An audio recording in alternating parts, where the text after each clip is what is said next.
Bienvenue à tous, bienvenue sur ce plateau de Kinshasa pour les 9e Jeux de la francophonie. Malheureusement, on arrive au bout du chemin, il reste encore 2 jours, mais cette journée aujourd'hui, largement sur le plan culturel en tout cas, on va faire un focus particulier sur la culture avec nos 2 invités, mais je voudrais tout de suite revenir sur ce qui s'est passé hier dans ce magnifique concours de chant avec la victoire des Camerounais et des Camerounaises qui ont véritablement fait un tabac hier sur la salle du Palais du Peuple. Est-ce qu'on peut chanter ensemble? Hey, c'est papa, c'est papa. J'appelle tous les enfants du monde. Nous sommes plus de 321 millions de francophones. Tous unis pour sauvegarder, préserver notre patrimoine commun. Aïe aïe aïe.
Est-ce qu'on peut faire un maximum d'acclamations pour le Cameroun?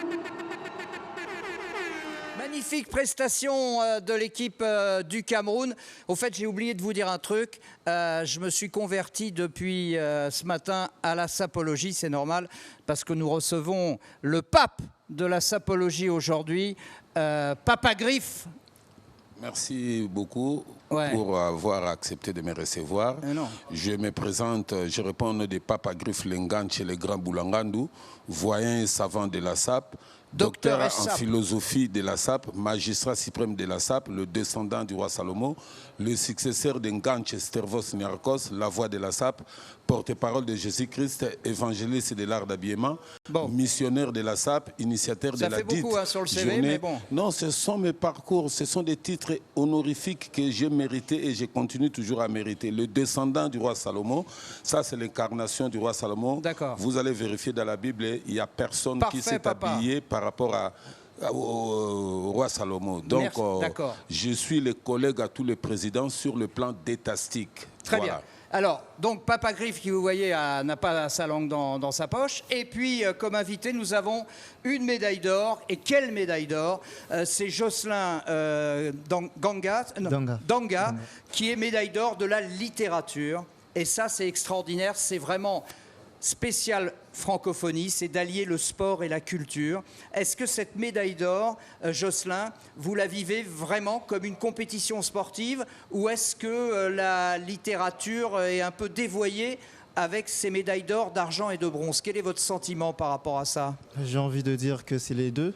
Il y a une part de sport là-dedans et puis il y a une partie singulière en fait.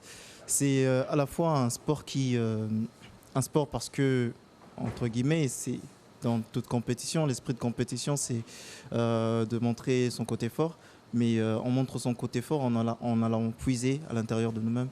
Exactement, et vous parliez d'une compétition par équipe, puisque certes vous avez écrit vos textes tout seul, mais vous avez été ensuite coaché, vous avez été aidé, vous avez été sélectionné, et donc c'est le travail quelque part d'une équipe. Alors on aura l'occasion de revenir avec Papa Griff bien sûr, et avec vous Jocelyn, sur le poids de la culture ici en RDC, mais je voudrais revenir sur le chant dont on parlait tout à l'heure avec la victoire. Je ne sais pas si ça me va très bien le chapeau quand même, hein.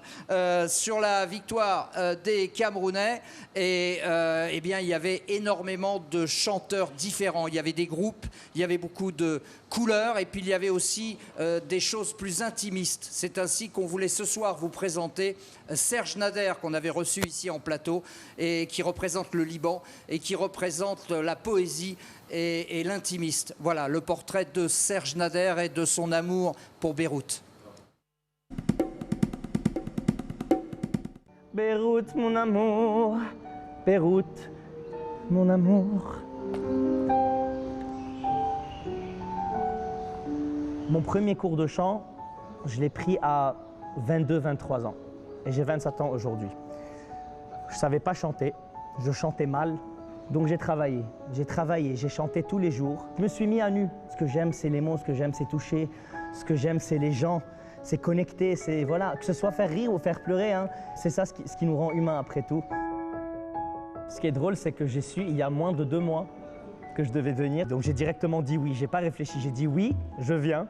Et ce qui est bien, c'est que j'ai eu un incroyable pianiste qui s'appelle Aren. Et donc on s'est parlé par message.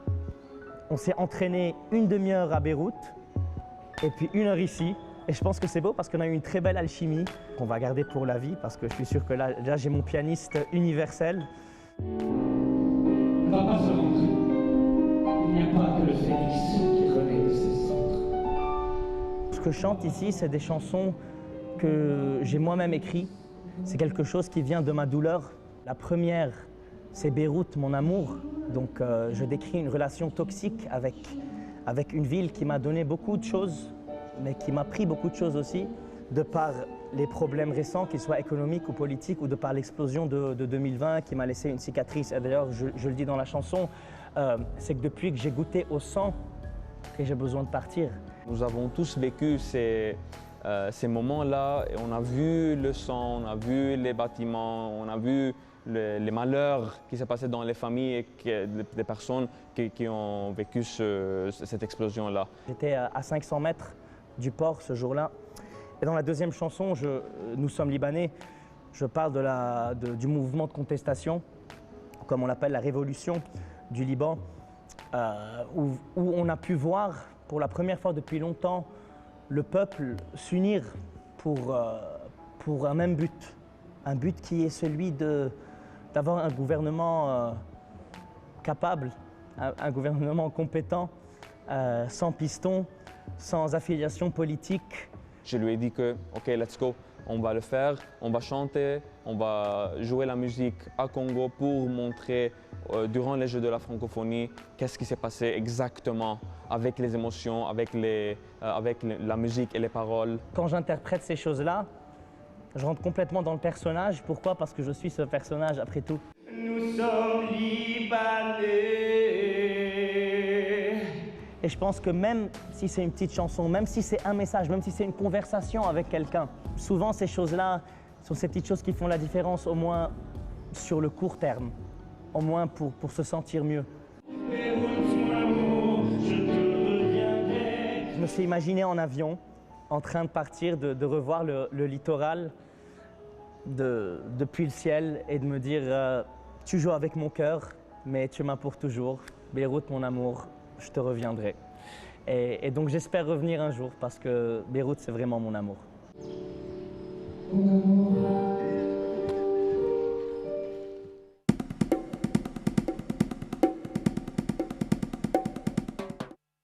Bouleversante histoire d'amour entre un artiste, poète, et puis sa ville de cœur, mais qui lui a fait aussi beaucoup de mal. J'ai l'impression qu'on retrouve à peu près la même thématique, Jocelyn, que chez Serge Nader vous concernant, parce qu'en réalité, votre œuvre, eh bien, elle tient justement à cet état de guerre qui persiste depuis tellement d'années ici en RDC. Oui, justement, Le texte, la nouvelle, c'est le monologue d'un soldat qui est quelque part pris de remords face à c'est un ensemble de réalités présentes à l'est de la RDC. Voilà, qui est l'Est du pays, qui est toujours en guerre. Oui. Je résume évidemment votre œuvre, cette nouvelle magnifique qui a été primée par la médaille d'or. C'est l'histoire donc d'un soldat qui a faim et qui va tuer un villageois pour lui voler sa chèvre. Et qui va ensuite, alors une fois qu'il se sera restauré, j'imagine, qui va ensuite tomber dans un terrible cauchemar et qui va chercher peut-être le pardon de sa mère. C'est un peu ça, non? Oui, c'est exactement ça, puisque tout part de ce cauchemar-là, ça génère une espèce de remords. Et en vrai, c'est dont il a besoin, c'est de s'exprimer, c'est de parler, c'est une espèce de confession. Mais il n'a personne à qui le faire. Et il pense à sa maman, en fait. Il a besoin de s'adresser à sa maman pour lui dire tout ce qu'il a sur le cœur. Mais il n'a pas non plus cette force-là de parler à sa mère. C'est quoi? C'est la guerre fait partie d'un quotidien nécessaire, on ne peut pas y échapper. Ou est-ce qu'on peut échapper à ça grâce à l'imaginaire, grâce à l'écriture, grâce à la création? Comment vous vous situez, vous, en tant que Congolais, exilé aussi, comme Serge Nader, puisque vous habitez en France désormais. Comment vous vous situez dans ces perspectives-là?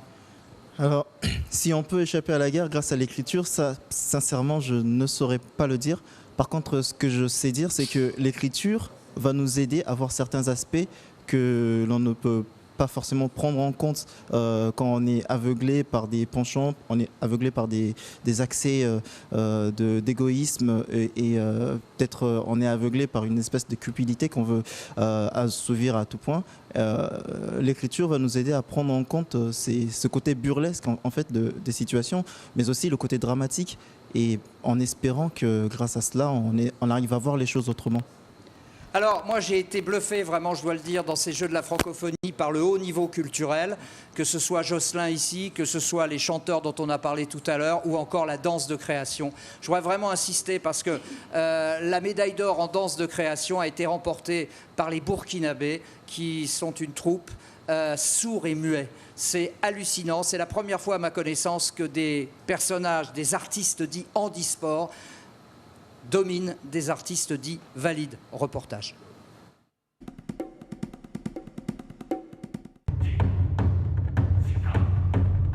Bonjour, je suis Orsi Bongo. Nous sommes en direct du Palais du Peuple à Kinshasa. Aujourd'hui, vous allez découvrir la danse des créations avec un groupe exceptionnel du Burkina Faso. La particularité, c'est que ce sont de sourds et muets. Nous allons rencontrer leur coach et il va tout nous expliquer. Les jeunes sourds muets dans mon pays, ils ont une place vraiment pas très favorisée. Ils viennent des familles très démunies et aussi le handicap aussi est mal vu dans mon pays. Donc c'est un combat pour moi, c'est une mission que je me suis donnée, qu'à travers la pratique artistique, à travers la danse, que nous puissions changer le regard porté sur ce public.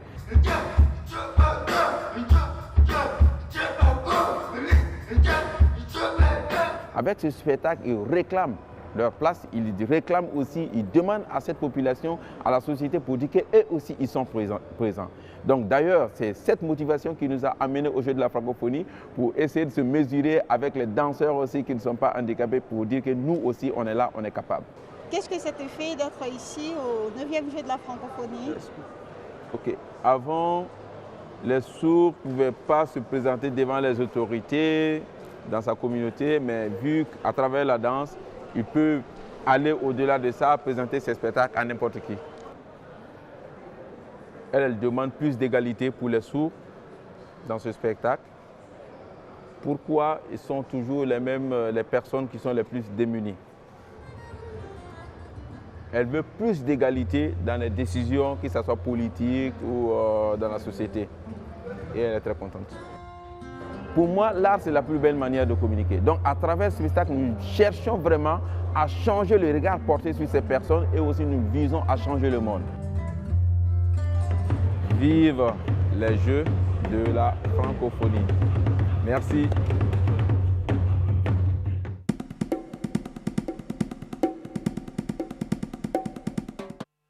Voilà pour la danse de création. Alors, il est une discipline artistique qui n'est pas au programme des Jeux de la francophonie. C'est cette fameuse sapologie dont on parlait tout à l'heure, qui est une véritable idéologie. Alors, Papa Griff, qui est le maître de la sapologie, quelles sont les clés de cet art tout à fait spécifique à la RDC? Oui, bon, je dirais d'abord, je commencerai par remercier le chef de l'État, le président de la République, Fachi, parce qu'il a réalisé cette idée pendant, ça a pris assez de temps. On n'a pas encore vu tout ce qui s'est passé. Je ne manquerai jamais aussi à dire merci à Mami Lela, le plus grand journaliste congolais. Oui, mais j'aimerais qu'on rentre dans le vif du sujet. Voilà. Donc, je dirais ceci. Pour être sapeur, il faut avoir une notion. Moi, j'ai créé toute une université, IZS, Université centrale d'études pour le développement de la SAP. Je viens du monde artistique, c'est-à-dire Mapepedama, monde d'analyse de pensée philosophique pour le développement de différents arts et métiers d'habillement. Je commencerai d'abord par définir les mots SAP. À l'époque, nos aînés définissaient comme société des ambianceurs et des personnes élégantes. Moi, je dis société des artistes et des personnes élégantes parce que vous n'avez pas assez de temps. Et nous courons vers le temps. Je dirais, pour être sapeur, il faut avoir un job, il faut avoir un boulot pour acheter des tuniques qui coûtent énormément cher. Par rapport à ce que je vêtis aujourd'hui, en bas ici, c'est la vie ou la mort. Pourquoi? En haut aussi, c'est la vie ou la mort. Ça, c'est le lion. Ça, c'est le lion et en bas, c'est le crocodile. C'est le crocodile. Donc, si vous n'avez pas la chance, ils seront obligés de vous tuer, vous perdez votre vie. Et si vous tuez le bête là, et vous en procurez par rapport à ça. Je ne suis pas qu'un seul sapeur. Je ne suis pas seulement un sapeur, je suis créateur de style. Styliste et modéliste, c'est comme je vous ai montré ma présentation tout au début de l'émission. Absolument. Donc, les gens doivent connaître tout ce que nous portons aujourd'hui, ce n'est pas nous qui avons créé ça. C'est-à-dire l'habillement vient de Dieu. C'est-à-dire dans Genèse 3, verset 21, quand Adam et Ève, ils ont péché, et Dieu a trouvé bon qu'il tue une bête pour retirer sa peau. Il faudrait, et créer... mon cher papa, avec tout le respect que je vous dois, il faudrait toute la nuit pour parler de la sapologie, et on n'a pas toute la nuit, parce que là, il y a le programme du jour qui vient. Là, je comprends. La télévision, c'est le problème du temps. Là, vous êtes obligé, peut-être, je ne vous oblige pas, de chercher un moment pour que je puisse définir tout ce que je parle là. Ça, on va le faire après, vous avez trouvé une chance de trouver, on va passer la nuit ensemble, de vous soyez ensemble avec une richesse non exploitée. Non exploitée. Alors, le programme du jour avec Loïc Abondo. Et puis pour ma nuit, elle est prise maintenant. Je suis avec Papa Griff.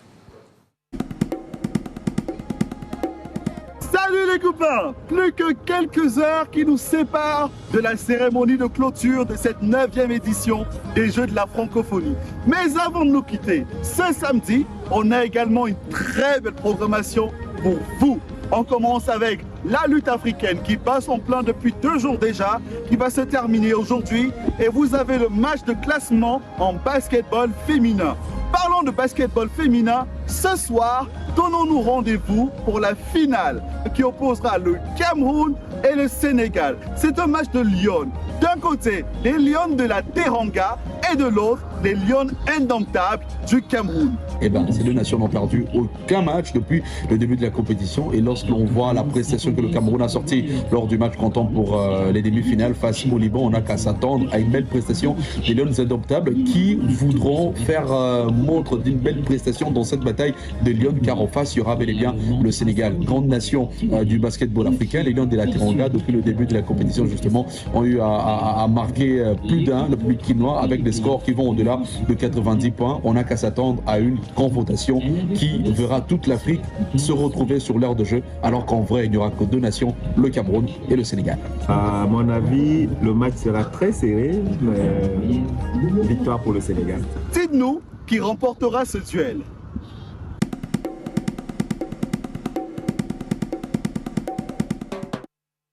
Voilà pour le programme du jour avec notamment la lutte africaine et puis cette belle finale de basket. Je reviens avec Jocelyn et la littérature. Est-ce qu'il y a beaucoup de Congolais qui écrivent en français? Parce que vous aviez le dilemme Lingala français et c'est finalement le français qui vous a peut-être le plus inspiré? Le plus... Je sais pas. C'est une question. Ah, j'ai pas cherché à quantifier, mais c'est vrai que j'écris plus en français qu'en lingala. Mais j'écris quand même parfois en lingala, oui. Donc, la francophonie, pour vous, ça a un vrai sens? Je pose ça à chaque fois parce que j'ai l'impression qu'ici, ça signifie vraiment quelque chose. La francophonie en tant qu'organisation ou la francophonie en tant que matière à se rapprocher les uns des autres en parlant la même langue? Oui, d'ailleurs, moi je trouve que la langue, c'est un réel vecteur. C'est un vecteur de... Déjà, c'est un instrument de communication. Et plus on a de langues communes, plus on se rapproche davantage les uns des autres. Je pense que sur ce plan-là, le français, ça joue quelque part un rôle de lien, de liaison entre différents peuples. Puisque ici, nous avons 4 langues nationales. Et nous avons 2 langues officielles, mais principalement le français comme langue officielle. Ce qui veut dire que demain, je me retrouve dans la province du Katanga, par exemple. Je ne sais pas parler swahili, mais je sais parler français. Et le Katangais, il sait parler français. On communique plus facilement. Donc c'est vraiment un canal. On peut communiquer par l'écriture, on peut communiquer par la parole, on peut communiquer par les sapes. Et on peut aussi communiquer par la sculpture et la peinture, qui sont 2 épreuves qui sont également en compétition ici au Jeu de la Francophonie. Visite guidée, vous allez le voir dans ces expositions. Il y a plein de talents à découvrir et vous pouvez le faire encore pendant 2 jours. Bonjour à tous. Nous sommes au Musée national à Kinshasa. Enfin, nous sommes à la finale des concours de la peinture, sculpture et photographie. C'est les grands jours, c'est aujourd'hui que nous allons découvrir les vainqueurs de ces 3 concours. Madame Mélissa de l'île Maurice. À présent, je suis avec la lauréate de la photographie et nous voulons savoir quelles sont ses impressions par rapport à son prix de médaille d'or. Je suis contente, j'ai pas trop les mots, donc sous le choc, je dirais, surprise, mais avant tout reconnaissante. De quoi parle votre œuvre? Qu'est-ce qu'elle exprime? Que le titre serait Regard croisé. Donc en fait, tout commence finalement par un regard, un lien. Donc voilà, c'est ça que j'ai essayé de mettre en avant. Certaines de ces photos ont été prises à Madagascar. Lors finalement d'un voyage, j'ai toujours rêvé d'aller à Madagascar quand je suis fan du Petit Prince. Et il y a une planète qui s'appelle la planète des baobabs. Et voilà, donc je me suis rendue là-bas et j'ai croisé ces merveilleuses personnes, chaleureuses, courageuses et voilà. Voilà, maintenant nous sommes avec la gagnante du concours de la peinture. Déjà, félicitations. Quelles sont vos impressions? J'ai tellement pas les mots, c'est beaucoup d'émotions et une grande fierté de pouvoir représenter mon pays. Voilà. Et, dans mes œuvres, je suis beaucoup dans les émotions. Ma technique, c'est de la peinture mélangée avec de la pyrogravure. À présent, je suis avec l'heureuse élue de la sculpture qui nous vient du Bénin et nous aimerions savoir quel est son ressenti par rapport à son prix d'or aujourd'hui. Je suis très fier. Parce que moi, je ne savais pas que moi, j'ai mérité de médaille d'or. Donc, le jeu de francophonie, c'est qui m'a donné un bon médaille. Donc, les mots me manquent beaucoup, quoi. Ainsi s'achève notre concours de peinture, sculpture et photographie des Jeux de la francophonie. Et vous avez encore quelques jours pour admirer toutes les œuvres qui ont été exposées durant ces 3 concours.